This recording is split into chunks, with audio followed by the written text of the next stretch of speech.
Hey, Chronic, this is Chess Teacher Tui, and since you told me recently that endgames were your weakness, I thought in order to brush up on my own endgame skills that I might just start making some endgame lectures for this YouTube channel.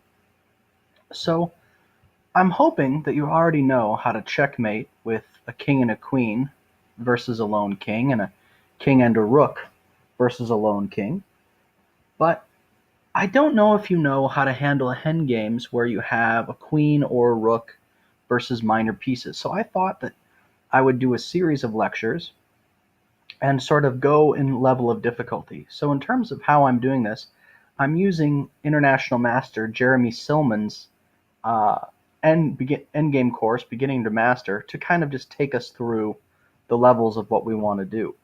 I highly recommend that book. The book is entitled Silman's Complete Endgame Course from Beginning to Master, and it's available online at Amazon. It's also available usually in store at Barnes and Noble and other good book outlets, and it's really one of the best books to buy if you're interested in improving your chess, particularly improving your results. So rather than start at the very beginning, I thought it would be good to kind of start uh, at the start of what he calls Class E, the first kind of class player. And the first thing Silman talks about is just this idea of queen versus minor piece. So in this position, it's black to move. Now, I think we can understand that if in this position, if it were white to move, this game would be a draw. Why? Because white only has the king and the bishop and no pawns, so he does not have sufficient material to mate. So it's black to move, so the first thing black has to do, of course, is promote, because if he waits, then white will simply play bishop to g7, and there will absolutely be no chance for black to win the game. So here we are. Now the computer kind of flipped it to look at it from the point of view of the black pieces. So I'm just going to flip it back just because this is the way the picture looks in the book.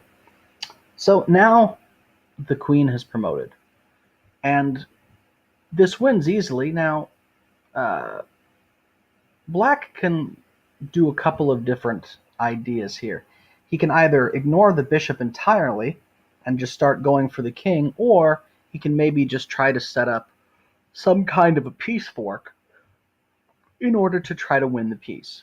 So, for example, just for yucks, if, for example, the king were to move to f4 here, then the queen could solve pretty much all of its problems, any of its worries, just by moving here, forking the king and bishop by playing queen to f6 check, etc.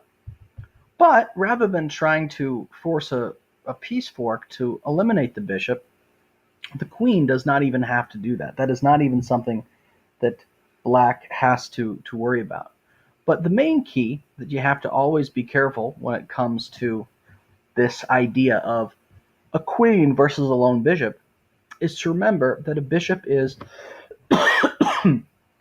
fundamentally limited by the fact that it can only be on half of the squares of the board. A dark squared bishop is limited to only the dark squares, while the king and the queen can go on either light or dark squares. So if you simply do that, you can get after the king without having any real significant worries from the bishop. So the first thing that we can do is, so first of all, it's white to move. So let's say he moves uh, bishop to d6, right? Now this is an okay move. It sets up the possibility of a drawing chance. For example, if the king blunders with, say, king c3, then bishop e5 check, and then the game will be a draw. But it's very unlikely that that mistake is going to happen. So all black has to think about is just keeping the king on light squares, and then he'll also keep the queen on light squares. The king already starts moving over, precisely because in order to checkmate that lone king, you're going to need both the king and the queen for it to work. So we'll just say he plays king f5, and then queen f1 check. We already see what's happening. We see that the queen is moving over, and the queen is moving to a light square where it's not able to really exercise any influence.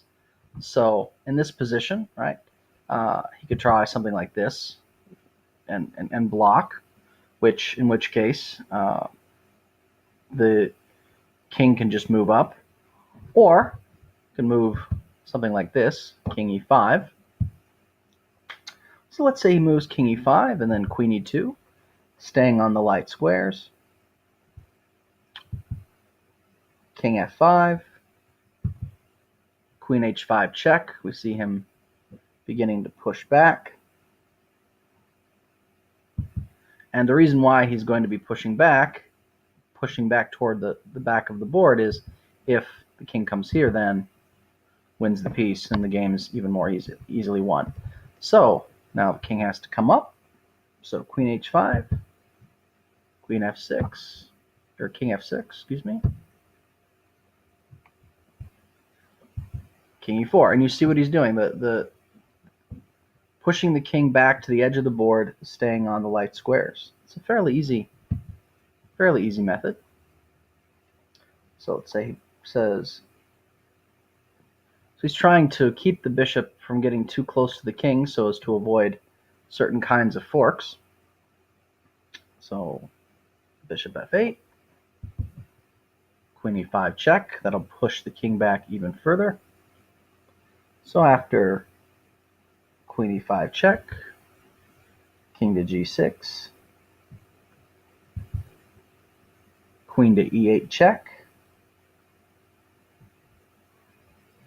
king g7. This is to defend the bishop. And then king simply comes up. It's tightening the noose, so to speak. Bishop a3, just to try to get the piece away. Queen g6 check. You can see the noose is really tightening now. So on one hand, the king has a couple of choices. He can come here, but that's mate in one if he comes there. So no matter where, because now the king cannot move, and no matter where the bishop moves, right? That's mate in one. So king f8 is not the move.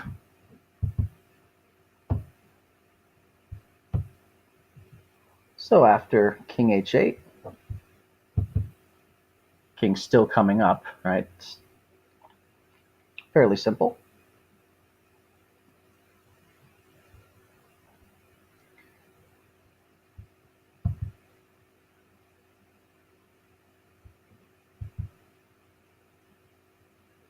And king f7. See, such a beautiful move, because you can't stop both of the mate threats. Now the king can come up, the bishop can come up, right, in order to prevent queen g7 mate, but he can't prevent king g8 mate. But this is also one of those things where this is a nice trick, and it's a good trick to be mindful of, because what white really wants is for the king to take, because if the king takes here accidentally, it's now a stalemate, and white secures the draw. So it's just a fairly easy method. By keeping on the light squares, it's not hard for the king and queen to come along and hunt down the enemy king. So again, particularly easy method, and just the basic idea is just to push the king back either to the last rank or into the corner, and then just by keeping the king and the queen on the light squares, there's nothing really that a bishop of the opposite squares can do in order to be able to stop it.